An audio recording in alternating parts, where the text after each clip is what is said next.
This is everything you need to know about capital gains tax. Spoiler alert, it is not a separate type of tax, but a lot of people mistakenly think that it is because the name is so deceiving. They should really consider changing the name. It would stop a lot of confusion. So I'm going to break down everything you need to know about CGT, starting from how CGT is taxed. We'll talk about the 50% CGT discount, the main residence exemption, pre-CGT assets, capital losses, and much, much more. It's a very big topic, so buckle up.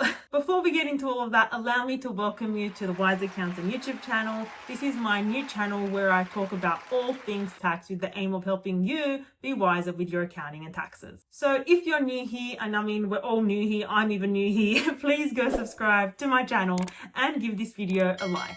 Okay, let's get into it. So first and foremost, there is one very important key date to know about when it comes to CGT, and that is the 20th of September 1985. Now you're probably thinking, why is that date so important?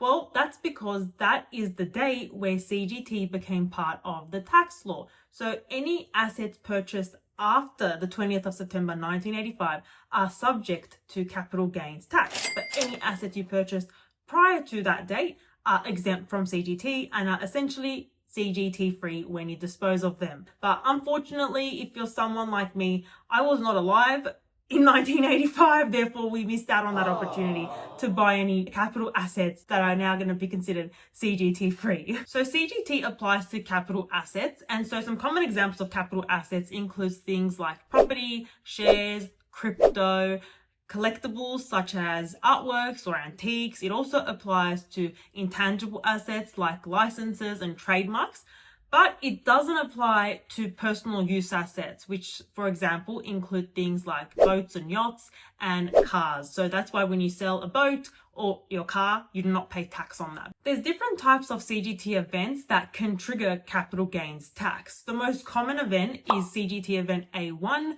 which is when you dispose of a capital asset. So you're basically selling one of those assets that I talked about before.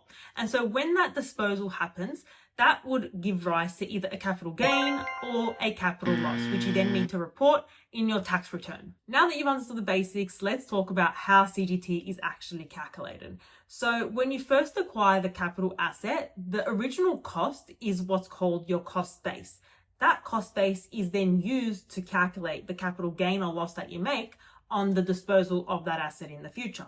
So to calculate your capital gain or loss, the formula is quite simple. It's your sales proceeds minus your cost base, which equals a gain or a loss. You might remember that I said earlier that CGT is not a separate type of tax, even though it sounds like it is. And that's because if you make capital gain in a financial year, that gain is basically just included as another form of assessable income, which forms part of your overall taxable income in your tax return for the year.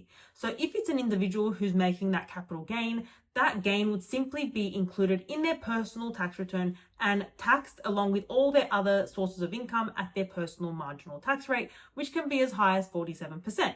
If it's a company that is making the capital gain, then it would pay tax at its corporate tax rate, which depending on how large the capital gain is relative to all the other business income, then that capital gain may be taxed at 30%, which is the higher corporate tax rate. If it's a trust making a capital gain, then the trust would generally want to distribute that income out to the beneficiaries. And so the beneficiary that's receiving that capital gain as a distribution will then pay tax on it. So see what I mean? It's not a separate type of tax. There are, however, some situations where you don't pay CGT on the disposal of a capital asset, even if you bought it after 20 September 1985, which brings me to the capital gains tax main residence exemption. So let's talk about it. The main residence exemption only applies to individuals. It does not apply to companies, trusts, and other structures. So if you have a family home that you live in with your family, generally that is exempt from CGT. In other words, it means that it is entirely tax-free when you eventually sell it. Just because you own a family home does not automatically mean that you get access to the main residence exemption, because there are ways that you can actually lose that exemption. The most common way is if you're using your family home to produce assessable income. So a common example is you rent out one of the rooms in your house on Airbnb and someone is now paying you rental income to use that room in your home. Another common example is, let's say you're running a doctor's practice and you've turned one of the rooms in your house as your doctor's office where patients come and visit you. Then again, you would lose your main residence exemption because you're literally running your business from your house. But even in those situations, you can still claim a partial main residence exemption for the part of the house that you were not using to generate assessable income, and generally you would apportion the capital gain based on the floor space of your house. So that's all done when you dispose of the asset, but something to be very mindful of if you are considering using any aspect of your home for income producing purposes. And that brings us to the next aspect about a family home, which is the 6-year rule.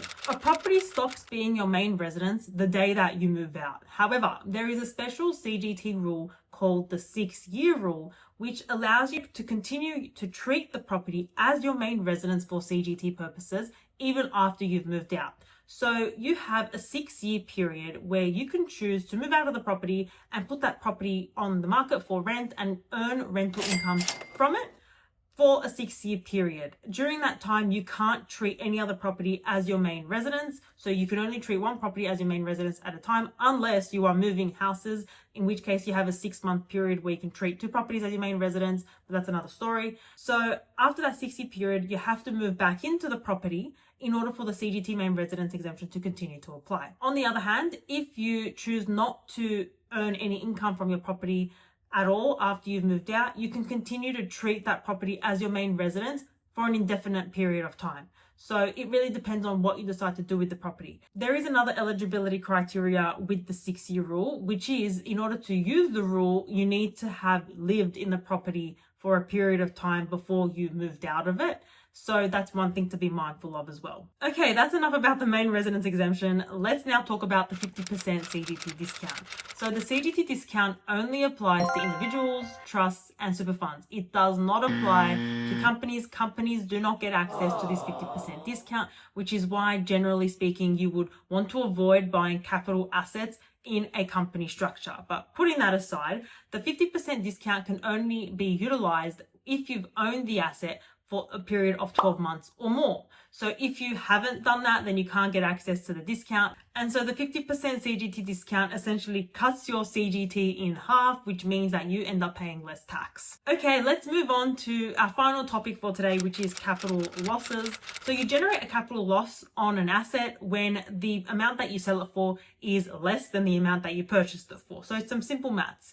But a lot of people mistakenly think that when they generate a capital loss, that loss can be used to reduce their other taxable income. But that is not correct, because a capital loss can only be used to reduce other capital gains that you've generated. One thing to note with capital losses is that if you are unable to use those capital losses in a financial year, because let's say you didn't have any other capital gains to offset them against, then you can carry forward those capital losses to a future financial year where you can then use it to reduce your future capital gains. And the good news is that those capital losses do not expire, so you can carry them forward indefinitely. But wait, there is more, because when you generate a capital loss from a collectible asset, so things like artwork, jewelry, or antiques, those capital losses are quarantined and can only be used to reduce capital gains from other collectibles. So you cannot use the capital loss from a collectible item to reduce the capital gain from a non-collectible item like property or shares and crypto.